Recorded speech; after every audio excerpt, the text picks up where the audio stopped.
Lazy pay ಮತ್ತೆ simple scam ಗಳು ಜಾಸ್ತಿ ಆಗ್ತಾನೆ ಇದೆ.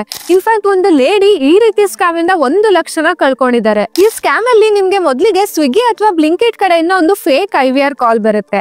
ನೀವು ಆರ್ಡರ್ ಮಾಡಿದೀರಾ ಅಂತ ಈ ಕಾಲ್ ಅಲ್ಲಿ ಹೇಳ್ತಾರೆ. ಇದನ್ನ ಕ್ಯಾನ್ಸಲ್ ಮಾಡೋದಕ್ಕೆ 1 ಪ್ರೆಸ್ ಮಾಡಿ ಅಂತ ಕೂಡ ಹೇಳ್ತಾರೆ. ಇದು ಈ ಟ್ರ್ಯಾಪ್ ನ final step. To proceed with the cancellation of the transaction, we have sent a cancellation code to your registered mobile number.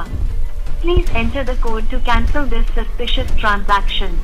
OTP ಹಾಕ್ತಾ ಇದ್ದಂಗೆ ನಿಮ್ಮ ಡೆಲಿವರಿ ಆಪ್ ನ ಫುಲ್ ಆಕ್ಸೆಸ್ ಅವ್ರಿಗೆ ಸಿಗುತ್ತೆ. ರಿಯಲ್ ಟ್ರಬಲ್ ಶುರುವಾಗೋದು ಈ ಅಕೌಂಟ್ಸ್ ಏನಾದ್ರೂ BNPL ಗೆ ಲಿಂಕ್ ಆಗಿದ್ರೆ, ಅಂದ್ರೆ buy now pay later apps like LazyPay ಮತ್ತೆ ಸಿಂಪಲ್ ಏನಾದ್ರೂ ಲಿಂಕ್ ಆಗಿದ್ರೆ. ಯಾಕಂದ್ರೆ ಈಗ ಸ್ಕ್ಯಾಮರ್ಸ್ ಗೆ ಇದರಿಂದ ಇನ್ಸ್ಟೆಂಟ್ ಕ್ರೆಡಿಟ್ ಸಿಗುತ್ತೆ. ಒಂದ್ ಕಡೆಯಿಂದ SMS ಮತ್ತೆ ಕಾಲ್ ಇಂದ ಡಿಸ್ಟ್ರಾಕ್ಟ್ ಮಾಡ್ತಾ ಇದ್ರೆ, ಇನ್ನೊಂದ್ ಕಡೆ ನಿಮ್ಮ ಅಕೌಂಟ್ ನ ಲೂಟಿ ಮಾಡ್ತಾ ಇರ್ತಾರೆ. ನೀವು ಇದರಿಂದ ಸೇಫ್ ಆಗ್ಬೇಕು ಅಂದ್ರೆ OTP ನ ಯಾರ್ ಜೊತೆನೂ ಶೇರ್ ಮಾಡ್ಕೋಬೇಡಿ. ಹಾಗೇನೆ ಆಕ್ಷನ್ ತಗೊಳ್ಳೋ ಮುಂಚೆ ಡಬಲ್ ಚೆಕ್ ಮಾಡಿ.